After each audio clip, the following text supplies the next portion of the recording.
Have you ever felt guilty about something you've done? Being mean to your brother or sister maybe, or forgetting to do your math homework, or breaking a dish that your mom loves? You know how you get that uncomfortable feeling in your gut and it kind of feels like acid dripping in your stomach? Well, imagine if you had to carry around the guilt of a much bigger crime, murder. This is what happens in Ketchup Clouds, a new novel by British author Annabel Pitcher. The book tells the story of Zoe, a 15-year-old girl who's trying to figure out how to move on with her life after a terrible event. In the beginning of the book, Zoe becomes interested in two different boys. To make it worse, she eventually realizes that they are brothers. One, Max, is a popular, absolutely gorgeous student at her school. He isn't a particularly nice guy.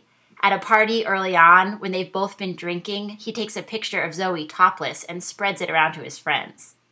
But Zoe finds herself attracted to him nevertheless, and through a series of events, kind of falls into dating him.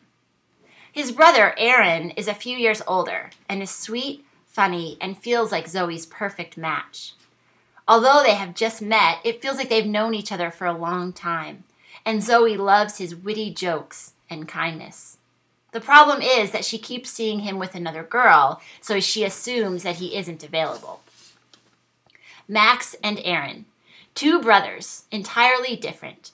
Both of their lives end up intertwining with Zoe's in ways that grow more and more complex as the book continues.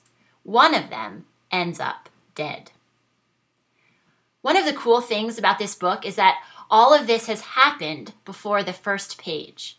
When we first meet Zoe, a year has passed, and she's sitting in a shed in her backyard in the middle of the night, writing a letter to a convicted killer named Stuart Harris. The guilt she feels over what she's done is crippling her. Zoe is struggling to move on with her life. Everyone around her thinks it's because of sadness, but really it's because of the overwhelming guilt that she carries. Problem is, she can't tell anyone.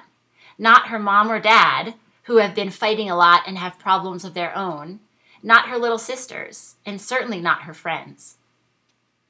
She knows that she needs to tell someone, and so she decides to write letters to Stuart Harris, who she starts out calling Mr. Harris at the beginning, but by the end refers to as my dear Stu, a man convicted of murdering his wife who's now sitting on death row. Stuart has listed his name on a website looking for pen pals, and Zoe figures he'd be the perfect person to confess to. After all, he should be able to understand. He has killed someone too. Someone close to him, someone he loved. He's also in a prison all the way across the Atlantic Ocean in Houston, Texas, a distance that makes Zoe, hundreds of miles away in England, feel safe in her confession. In a series of letters, she slowly explains to Stuart what happened a year ago, and this is how we, the readers, come to know as well. The story is gripping, and I found myself reading quickly because I was so interested in finding out what was going to happen. How could this nice, normal 15-year-old girl have killed one of these boys? How and why and when and how did she get away with it? There's so much we want to know. In her letters, Zoe explains everything, beginning with the first day she met each boy, and how things quickly move from simple attraction to much more complicated. The fact that Zoe's story is told in a series of letters gives the reader a really interesting, almost double look at her.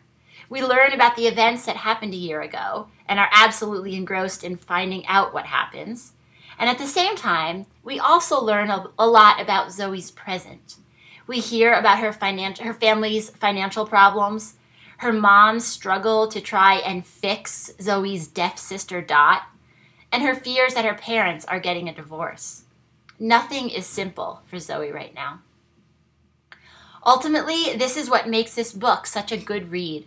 Nobody's life is simple, and as we root for Zoe to come to terms with her actions and to begin to move on, we are rooting for ourselves as well. Ketchup Clouds by Annabel Pitcher. Pick it up today. You won't regret it.